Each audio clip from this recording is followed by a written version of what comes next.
The Jaguars and the Bills coming up on Monday Night Football. Laura Rutledge on the sideline. Chris Fowler has the play-by-play with Dan Orlovsky and Louis Riddick, who joins us now, NFL college football analyst with ESPN since 2013, former NFL safety and personnel man with Washington and Philadelphia. That's a long intro, but it's nice to talk with you. And the Jags on Monday night, and you're back on it too. It's good to see you, Louis. Yeah, thanks a lot. Yeah, we're looking forward to this game, man. We're really looking forward to it. Know a lot of people on both of these staffs. This will be fun. Jags off to an 0-2 start, not something they were expecting around here in Duval. But when you look at the Jags through those two games, what's your greatest concern about this team? Lack of identity, lack of an ability to really be able to call on certain players or certain schemes and concepts that you know are gotta have it type of players and or concepts. And that's very frustrating. Look, I understand we're still in the early part of the season and they're just getting ready to complete week 3, but considering how long that this coaching staff and this head coach in particular, and he's spoken to this already, has been with this quarterback in particular, that he felt that they would be further along at this point. They don't understand quite why they're not a little bit further along in terms of their consistency. And a lot of that has to do with the fact that usually that means that the coach doesn't quite know what he has yet, and the players haven't really demonstrated that to him yet. And so, look, it's a hell of a stage to try and find that out on Monday night in Buffalo, which is one of the toughest places to play. I know I played up there a couple of times, and it is brutal. And I'm not talking weather. I'm just talking the atmosphere. It's just suffocating. But it's also at the same time maybe exactly what they need, because their backs are against the wall. They don't want to go down 0-3. Doug knows Sean. They've worked together. We were all in the same building at one time in Philly. There's a lot at stake and a lot of emotion involved. And that's probably what you want to see as a Jaguars fan. You want to see some emotion out of this team, and you really want to see some emotion out of number 16. You want to see him go, I'm the guy. They're paying me like the guy. I don't need to fly under the radar. I need to fly above the radar now. I need to go ahead and put myself in harm's way and be the people that everyone focuses in on because they're paying me to be that guy. We'll see. We really, last week after the game was the first time we heard him publicly, call out teammates and himself and the coaches. And it just didn't look right last week. And he kind of had it up to here, for lack of a better term. And I guess the question is, how does the team respond to that? But you have to have some equity built up to get the team buy-in too, right? No doubt. And I think, that's a great point, right? So, and the equity can't be just the equity, so to speak, in your bank account. It's not about how much you're getting paid. On-field success equity, right? That's right. Yeah, exactly. And I know what you mean. I'm just saying, like, for him, it has to go beyond that. And I think that's why maybe it feels a little awkward to see him do that right now from the outside or from the inside, because people are going to sit there and go, well, Trev, you've shown flashes. I know what they said about you the day you got drafted. I know how much Dabo loved you in Clemson, but this ain't Clemson. And you know what? And this isn't the draft. And we really don't care how much money you make. What we care about is whether or not you're going to pick up third downs. You're going to make those plays that are special one-of-one plays, like the guy who's going to be standing on the other sideline has been doing on a regular basis since he's gotten into the league.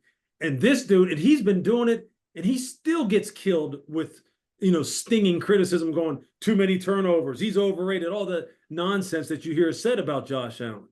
It's going to start coming Trevor's way in waves if he isn't able to build up that equity based on his performance on the field. And I think this is one of those turning points types of games for him. And I don't want to make that, the big giant proclamation of this is the fork in the road for Trevor Lawrence's career.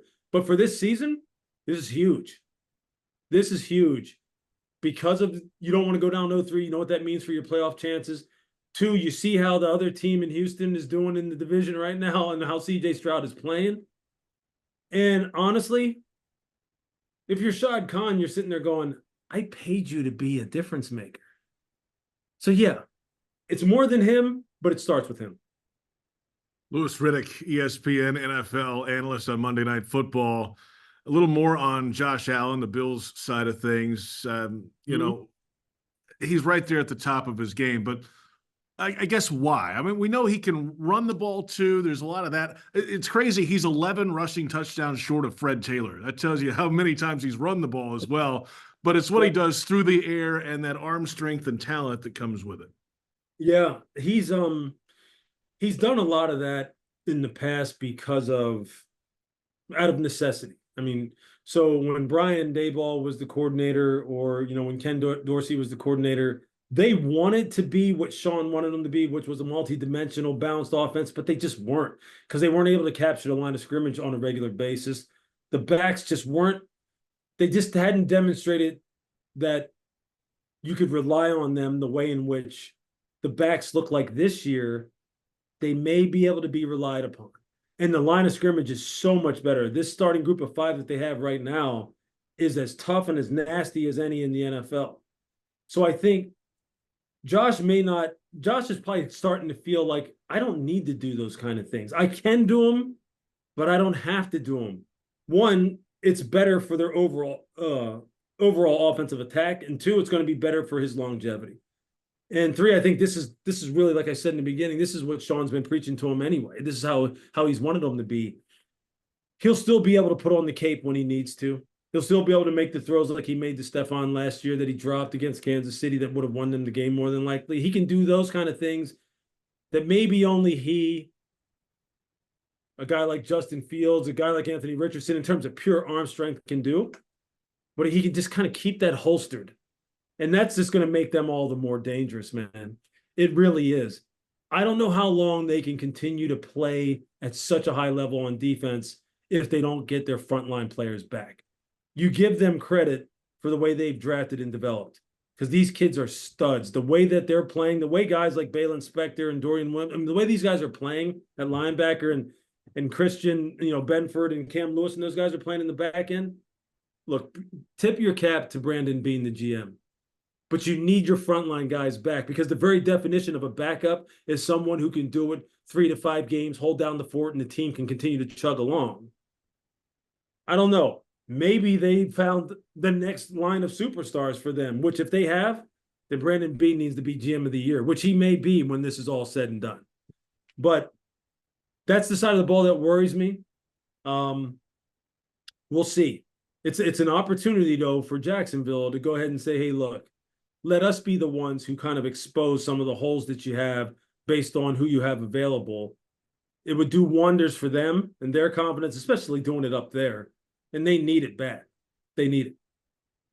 To be able to do that, exploit some of those things at the back end of that defense, you got to be able to stop the pass rush too. And this is 8th-year left tackle Cam Robinson, 10th-year center Mitch Morse, who played there.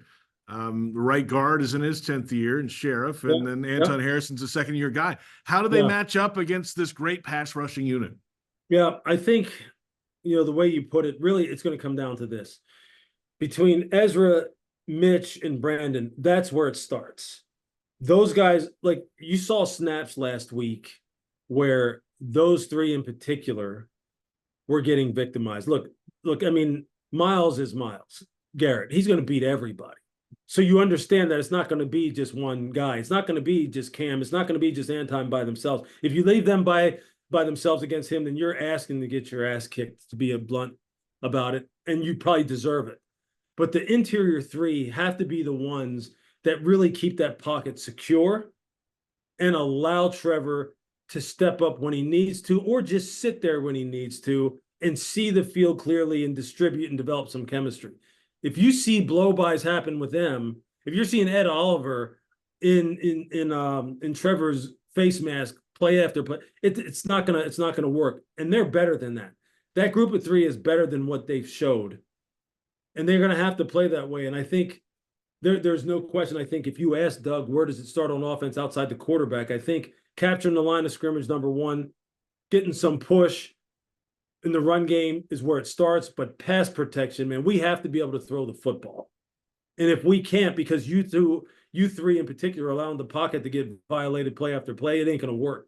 So that's where my eyes will be focused Monday for sure. It'll be a great matchup. Great visit with you, Louis. Thanks for the time, and have a great call on Monday. Appreciate it, man. Yeah, man. Thanks for having me.